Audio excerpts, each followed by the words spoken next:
Pernikahan kedua, ketiga, dan empat, poligami ini bukan sesuatu yang mudah, sesuatu yang amat sangat berat. Undang-undang perkawinan dan kompilasi hukum Islam mengatur secara tegas. Syaratnya ada, kamu harus mendapatkan izin pengadilan dulu. Jadi kalau dia nekat kawin lagi, sudah pasti perkawinan tidak sah. Sudah pasti perkawinan cacat hukum. Persoalan syahwat itu persoalan lain. Itu persoalan iman Anda.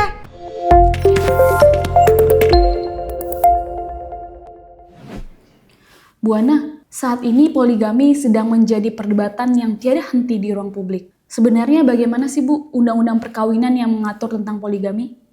Ya, saya juga miris ya, karena sebelumnya sebenarnya saya sudah 2 kali memberikan pemahaman ya melalui konten podcast hukum dan teras hukum terkait dengan poligami ini. Akhir-akhir ini kita banyak mendengarkan berita bagaimana seorang laki-laki tiba-tiba berpoligami, ya kan, tanpa izin istrinya, lalu kemudian berpoligaminya pun dengan nikah siri, yang itu pun menjadi perdebatan di tengah masyarakat. Dan saya harus tekankan kepada masyarakat, khususnya sahabat hukum yang ada di luar sana yang biasa mengikuti podcast kita, bahwa undang-undang perkawinan di Indonesia sesungguhnya menganut asas monogami. Jadi pada prinsipnya dalam perkawinan seorang laki-laki hanya boleh beristri 1 orang dan seorang perempuan hanya boleh bersuami 1 orang. Tetapi untuk keadaan darurat ini harus dipahami ya, poligami itu bukan sesuatu yang dianjurkan. Poligami itu, menikahi lebih dari 1 istri itu adalah jalan keluar dalam keadaan-keadaan tertentu. Misalkan ya, undang-undang perkawinan jelas mengatur seseorang laki atau suami boleh menikahi lebih dari 1 istri atas dasar alasan-alasan tertentu tidak dapat menjalankan kewajibannya sebagai istri. Kemudian istri cacat badan atau memiliki penyakit yang tidak dapat disembuhkan. Ada lagi istri yang tidak bisa memberikan keturunan kepada suaminya. Kondisi darurat ini yang kemudian membolehkan laki-laki beristri lebih dari 1. Tetapi undang-undang perkawinan dan kompilasi hukum Islam mengatur secara tegas persyaratannya harus mendapatkan penetapan pengadilan. Nah, penetapan pengadilan ini yang orang kadang-kadang tidak memahami secara utuh. Untuk mendapatkan penetapan pengadilan beristri lebih dari 1 harus dipenuhi syarat utama. 1, istri harus memberikan persetujuan secara tertulis istri kepada suaminya untuk bisa menikah lagi. Ya, kemudian kenapa harus ditetapkan oleh pengadilan agama? Karena pengadilan agama nanti yang akan mengukur, akan menilai apakah suami bisa memenuhi semua kebutuhan hidup dari istri dan istri-istrinya lagi dan anak-anaknya ya. Itu nanti hakim yang akan menetapkan. Kemudian yang terakhir, hakim nanti akan menilai apakah suami dapat berlaku adil kepada istri-istri dan anak-anaknya. Jadi mesti dipahami di sini yang punya kepentingan itu bukan hanya istri pertama, tetapi juga anak-anak.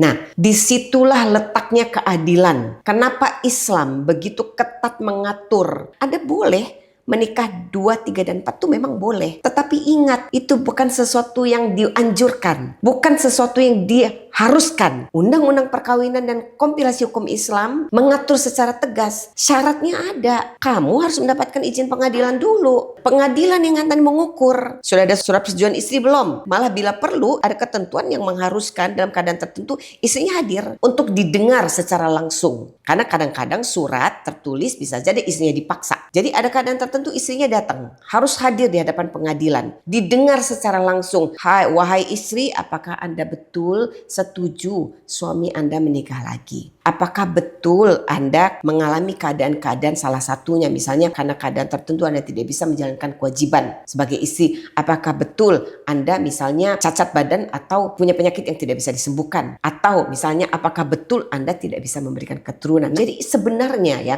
ini sahabat hukum harus tahu, pernikahan kedua, ketiga, dan 4, poligami ini bukan sesuatu yang mudah, sesuatu yang amat sangat berat. Dan itu diukur oleh pengadilan. Jadi gak bisa orang-orang itu dengan sembarangan, pokoknya saya mau poligami. Ya, kamu ada syarat-syarat yang penilaian yang subjektif dari para suami. Kamu soalnya udah gak bisa memenuhi kewajiban kamu sebagai istri. Kamu kasar, kamu soalnya kurang lembut, kamu ini, kamu itu, kamu jarang masakin saya. Gak bisa. Bukan itu persyaratan yang membolehkan Anda untuk berpoligami. Kalau tabiat istri, ya, karakter istri, ada ketidaksamaan sifat, sudah menjadi tugas suami untuk mendidik istrinya. Kenapa? Karena suami adalah imam. Jadi suami yang harusnya mendidik istrinya dengan baik, bukan kemudian dia mencari solusi dengan berpoligami. Nah, itu yang harus dipahami oleh para laki-laki. Jadi kalau seorang suami yang mau menikah lagi harus dapat izin istri ya Bu? Yes, itu wajib. Jadi syarat utama untuk berpoligami ya adalah persetujuan tertulis dari istri. Jadi pasal 4 Undang-Undang Perkawinan, pasal 5 Undang-Undang Perkawinan, kemudian dipertegas lagi dengan pasal 56 Kompilasi Hukum Islam, jelas mengatur bahwa apabila seorang suami ingin menikah lagi, syarat utama untuk bisa mendapatkan izin pengadilan adalah harus memiliki izin tertulis dari istri. Bahkan dalam proses pemeriksaan di persidangan, istri pun harus dihadirkan untuk didengar keterangannya. Jadi kalau dia nekat kawin lagi, sudah pasti perkawinannya tidak sah. Sudah pasti perkawinan cacat hukum. Dan bagi perempuan yang mau dinikahi oleh para laki-laki tanpa memenuhi persyaratan itu, sudah pasti status Anda tidak sah menjadi istri. Jadi tidak ada kekuatan hukum atas perkawinan itu, dianggap tidak ada. Jadi perkawinan itu by law itu gugur, ya, bukan dapat dibatalkan, tapi memang tidak memenuhi syarat. Kalau perkawinan itu tidak memenuhi syarat, tidak dapat dikatakan memenuhi status perkawinan yang sah. Nah, Anda tahu konsekuensinya. Kalau suatu perbuatan hukum itu tidak sah, maka ada konsekuensi hukumnya. Dan itu harus diketahui oleh para perempuan yang mau dinikahi tanpa adanya persetujuan istri. Bagaimana dengan statusnya suami yang menikah lagi secara siri, Bu?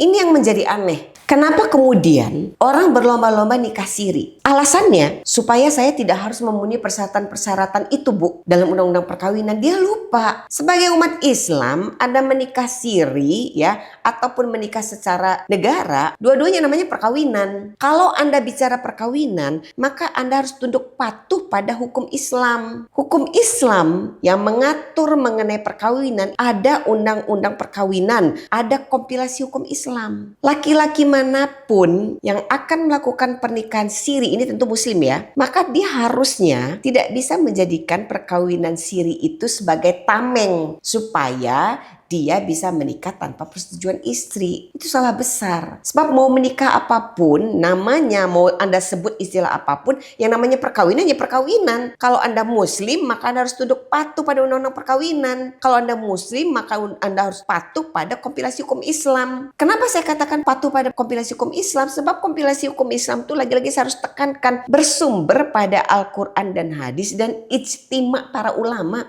Ini kan diatur dengan baik. Susah payah loh para ulama itu melakukan ijtima. Itu kan tidak mudah. Semata-mata supaya mengatur nih umat Islam ini dalam kehidupan sehari-hari, dalam perkawinannya ada aturan nih, ada pedomannya. Patuhi dong. Gitu loh. Jangan gara-gara urusan syahwat Anda, lalu Anda tidak bisa tertahankan harus nikah siri. Ini kan sesuatu yang berbeda. Sebagai umat Islam, tentu laki-laki harusnya tahu betul. Dalam Islam, perkawinan itu bukan tujuannya untuk menyalurkan syahwat. Tujuan perkawinan itu mulia sekali. Kalau Anda laki-laki tidak bisa menahan syahwat Anda tidak bisa berdamai dengan kelamin Anda, bukan pernikahan siri yang jadi jalan keluarnya gitu loh. Dalam Islam jelas perkawinan itu tidak wajib. Islam tidak mewajibkan perkawinan. Itulah kenapa ada aturan bila Anda tidak menikah, maka Anda dianjurkan untuk menjaga syahwat Anda dengan berpuasa. Anda menjaga pandangan Anda, menjaga syahwat Anda dengan berpuasa. Artinya banyak memang kenyataannya laki atau perempuan tidak menikah. Persoalan syahwat itu persoalan lain. Itu persoalan iman Anda.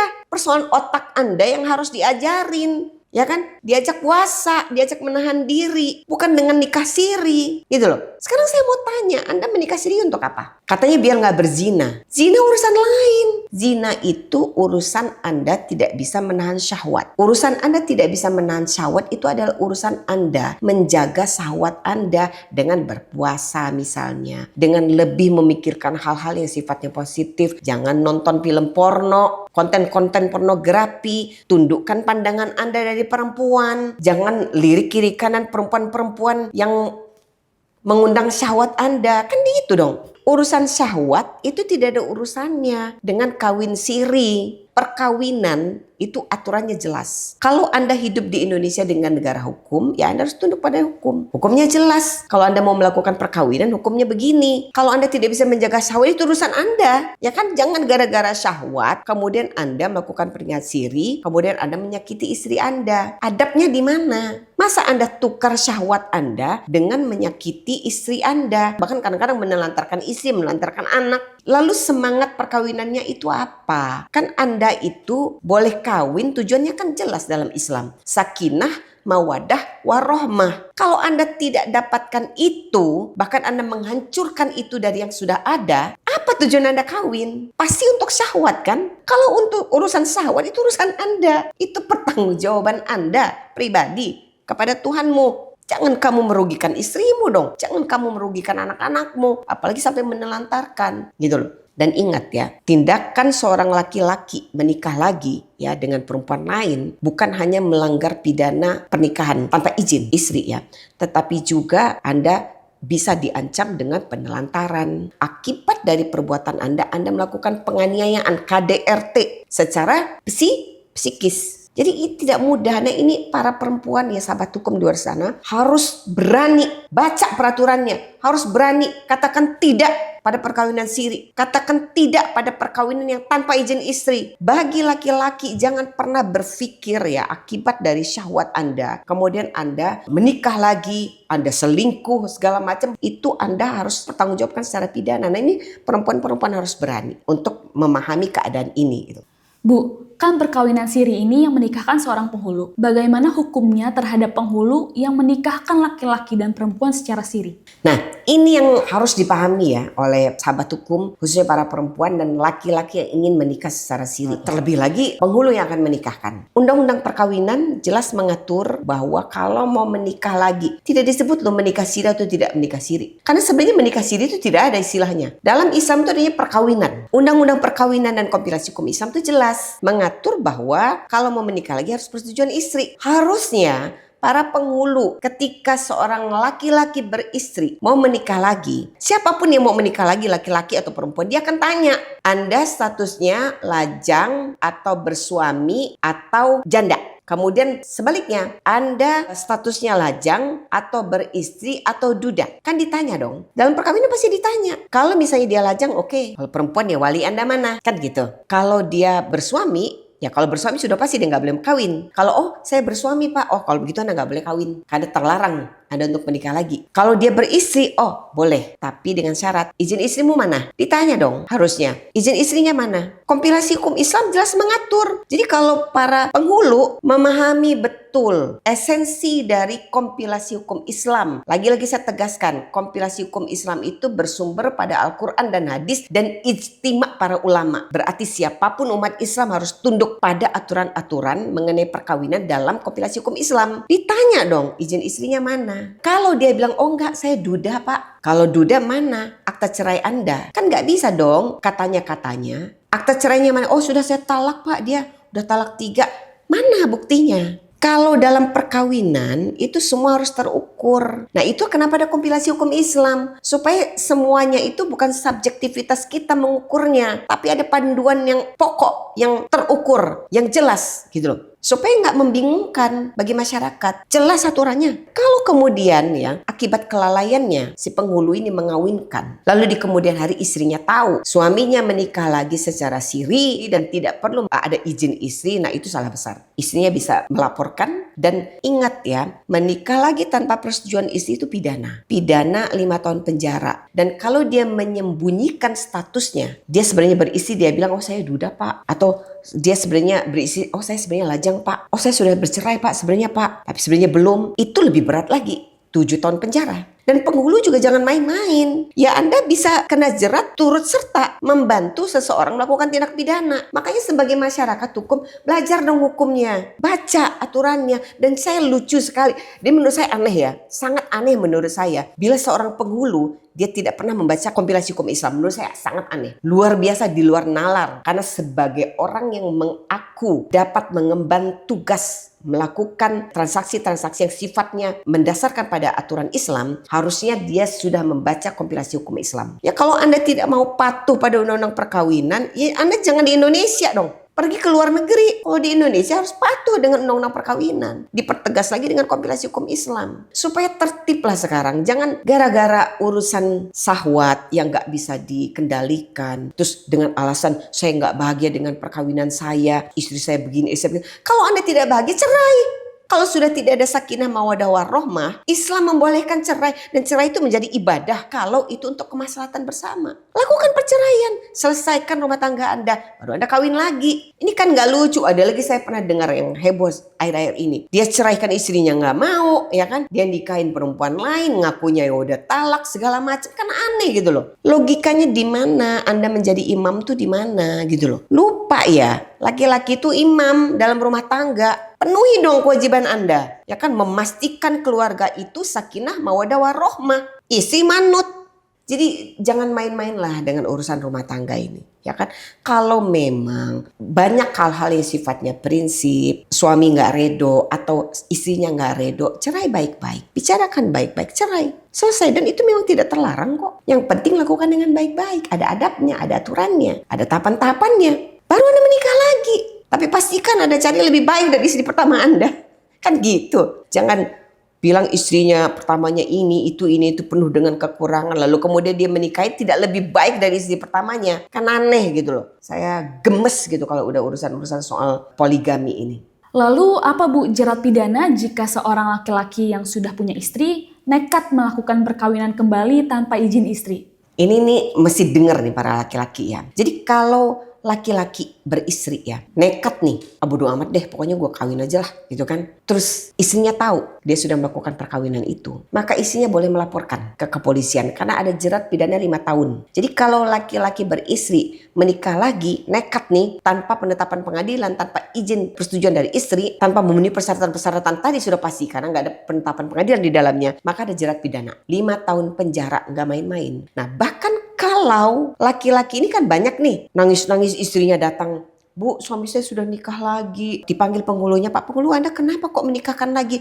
Loh, kata dia duda, Bu. Kata dia lajang, Bu, misalnya. Ya saya karena dia bilang dia lajang, ya saya nggak minta persyaratan apa-apa. Berarti dia menyembunyikan statusnya bahwa dia sudah menikah. Itu lebih berat lagi. Itu 7 tahun penjara. Ancamannya terhadap laki-laki yang nekat menikah lagi tanpa persetujuan istri. Jadi gak main-main gitu loh. Cuman memang persoalannya kan sekarang tuh begini ya. Banyak perempuan-perempuan di luar sana yang karena ketidakmampuannya. Satu, dia tidak mengerti hukum. Ya, dia tidak tahu ada aturan seperti ini. 2, dia tidak punya kemampuan finansial ya untuk bisa keluar dari keadaan itu, tidak bisa bertahan. Lalu kemudian secara psikologis dia juga tidak punya kemampuan, takut diceraikan, takut ini, takut itu. Akhirnya kemudian dia memilih hanya bisa menangis. Dia tidak berani melaporkan suaminya. Padahal ya, laporkan saja. Karena supaya kita bisa memutus mata rantai kesewenang-wenangan para laki-laki yang berlindung di balik agama, perkawinan siri demi memenuhi syahwatnya. Karena sesungguhnya gini ya, kalau kita ini memahami betul tujuan dalam perkawinan ya, kemudian adab-adab perkawinan jelas, syarat-syarat perkawinan jelas. Artinya ada orang tua hadir juga ya kan, ada bapaknya menikahkan anaknya. Akad nikah itu adalah janjinya di hadapan Allah.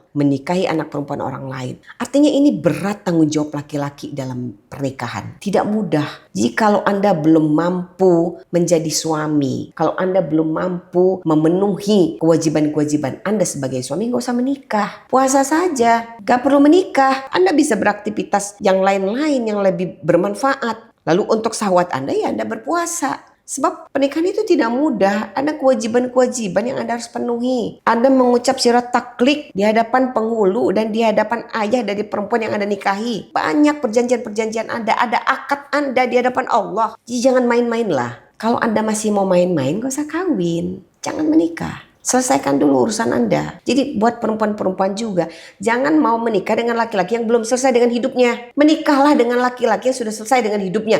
Yang matang, yang mandiri, yang kuat, yang mampu, ilmu agamanya cukup. Ya walaupun sudah demikian pun tetap saja dalam perkawinan karena manusia ini kan bertumbuh. Nah kadang-kadang pertumbuhannya tidak sejalan. Itu pun diperbolehkan untuk bercerai. Kan selama memang itu maslahat. untuk kedua belah pihak dan syarat-syarat perceraiannya terpenuhi. Lagi-lagi pengadilan yang menilai perceraian ini boleh atau tidak, dikabulkan atau tidak. Itu semata-mata supaya tidak ada kesewenang-wenangan, supaya ada keadilan, khususnya terhadap perempuan dan anak. Bahkan ketika perempuan yang mau mengajukan perceraian pun hakim menilai, nggak bisa juga. Oh, ini kan perempuan yang ngajuin, kita setujuin aja lah. Kasihan, nggak bisa. Sebab kalau kita bersandar pada pendapat subjektivitas kita, ya selesai urusan.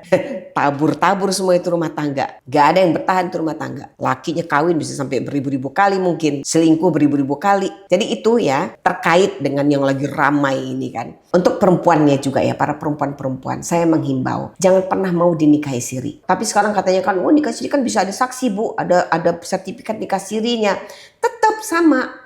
Yang istri pertamanya harus izin. Kalau laki-laki yang baik-baik, dia bisa bicara dengan istrinya baik-baik, menghormati harkat martabat istrinya, kehormatan istrinya betul-betul dia jaga. Terus dia juga punya empati terhadap istrinya, masih sayang dengan istrinya. Kan aneh kalau dia mau menikah lagi nggak izin istrinya. Kan kalau dia laki-laki yang baik, Anda kan udah menepus misalnya, Anda kan udah tua, Anda sudah tidak bisa lagi memenuhi kewajiban Anda kepada saya. Saya ini kan masih ingin memiliki hasrat seksual misalnya. Bagaimana ya mah? Kan lebih enak bicara baik-baik. Kalau dia menghargai harkat martabat istrinya, kalau dia sayang dengan istrinya, kalau dia punya empati terhadap istrinya, kalau dia menghargai yang namanya lembaga perkawinan. Tapi kalau misalnya istrinya bilang, maaf Pak, kayaknya saya nggak sanggup deh. Dari awal kan kita perjanjiannya dulu nggak ada poligami. Saya nggak akan sanggup Pak. Kalau memang mau begitu kamu ceraikan saja saya. Cerai. Papa menikah lagi. Kan lebih enak kan? Menurut saya laki-laki aneh yang nggak waras menurut saya ya. Kalau dia menikah diam-diam. Aneh nggak menurut kamu?